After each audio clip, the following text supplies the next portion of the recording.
অবাধ, সুষ্ঠু, নিরপেক্ষ ও গ্রহণযোগ্য নির্বাচন করার জন্যেই জুলাই সনদের ভিত্তিতে আগামী নির্বাচনের ব্যবস্থা গ্রহণ করতে হবে।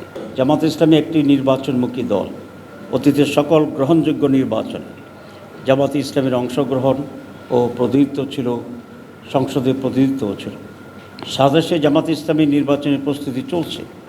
আমরা লক্ষ্য করছি নির্বাচনের উপযুক্ত যে পরিবেশ থাকার কথা ছিল তা সরকার এখনও নিশ্চিত করতে পারেনি।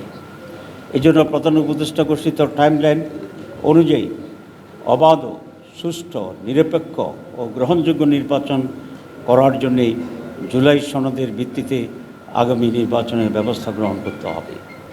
এ লক্ষ্যে জাতীয় ঐকমত্য কমিশন যে জুলাই সনদ প্রণয়নের প্রস্তুতি নিচ্ছে, বর্তমান অন্তর্বর্তী সরকারকে তার আইনি ভিত্তি দিতে হবে এবং এই সনদের ভিত্তিতেই আগামী নির্বাচন অনুষ্ঠান করতে হবে, অনুষ্ঠিত হইতে হবে।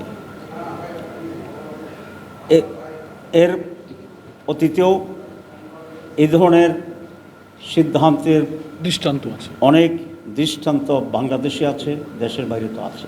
যে নির্বাচনের সম্ভাব্য তারিখ বা মাস ঘোষণা করা হয়েছে সেই নির্বাচনটি এই জুলাই সনদের ভিত্তিতেই হতে হবে। এটা পুরো জাতির এবং সরকারের কমিটমেন্টও আছে। সরকার বলেছে যে কমিশন, তারা রিফর্মস কমিশন করেছে রিফর্ম করার জন্য, এবং সেই রিফর্মের ভিত্তিতে নির্বাচন হবে। এটা জাতির প্রতি আজকের প্রধান উপদেষ্টার কমিটমেন্ট ছিল, আপনারা জানেন। সুতরাং এই দাবিকে আমরা আবার রিটার্ট করতে চাই, গুরুত্ব দিয়ে বলতে চাই যে আগামী নির্বাচন জুলাই সনদের ভিত্তিতেই হতে হবে। প্রিয় সাংবাদিক বন্ধুগণ, আমাদের আকাঙ্ক্ষা আসন্ন জাতীয় নির্বাচনের তফসিল ঘোষণার পূর্বেই জুলাই জাতীয় সনদ প্রণয়ন দ্রুত সম্পন্ন করে অধ্যাদেশ, এলএফও, লিগ্যাল ফ্রেমওয়ার্ক অথবা গণভোটের মাধ্যমে আইনি ভিত্তি প্রদান করে অন্তর্বর্তী সরকারের সংস্কার কার্যক্রম করা না হলে পূর্ণতা পাবে, এবং এটা যদি না হয় তাহলে অন্তর্বর্তী সরকারের কার্যক্রম বিফলে যাবে। তাই সুষ্ঠু, নিরপেক্ষ, গ্রহণযোগ্য নির্বাচনের লক্ষ্যে রাজনৈতিক দলগুলির জন্যে লেভেল প্লেয়িং ফিল্ড তৈরি করতে হবে। এর সাথে সংশ্লিষ্ট সকল বাহিনী ও সংস্থাকে সংস্থার কার্যকর ভূমিকা নিশ্চিত করতে হবে। সরকার ও প্রশাসনের মধ্যে স্বৈরাচারের দোষদের মুক্ত করতে হবে। নির্বাচন কমিশন সহ প্রশাসনের সকল স্তরে নিরপেক্ষতা নিশ্চিত করতে হবে। প্রিয় সাংবাদিক বন্ধুগণ, বাংলাদেশের আপামর জনসাধারণ জুলাই জাতীয় ঘোষণাপত্রকে কেন্দ্র করে যে প্রত্যাশা নিয়ে অপেক্ষা করেছিল তা পূরণ না হয় জনগণের মাঝে দেশের ভবিষ্যৎ নিয়ে উদ্বেগ ও উৎকণ্ঠা তৈরি হয়েছে।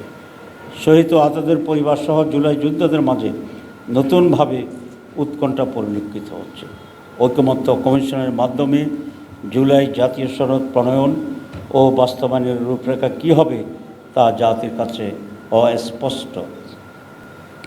এমত অবস্থায় আমরা সরকারের প্রতি আহ্বান জানাই, অনতিবিলম্বে জুলাই ঘোষণাপত্রে উপরে উল্লিখিত জন আকাঙ্ক্ষার অপরিহার্য বিষয়গুলো অন্তর্ভুক্ত করা হোক। সে সাথে আরও দাবি জানাতে চাই, বাংলাদেশের অতীতের দৃষ্টান্ত অনুসরণ করে অবিলম্বে জুলাই জাতীয় সনদের প্রণয়নের কাজ সুসম্পন্ন করে বর্তমান সরকারকে তা বাস্তবায়ন করতে হবে এবং এই সনদের ভিত্তিতে অবাধ, সুষ্ঠু ও গ্রহণযোগ্য নির্বাচনের ব্যবস্থা করতে হবে।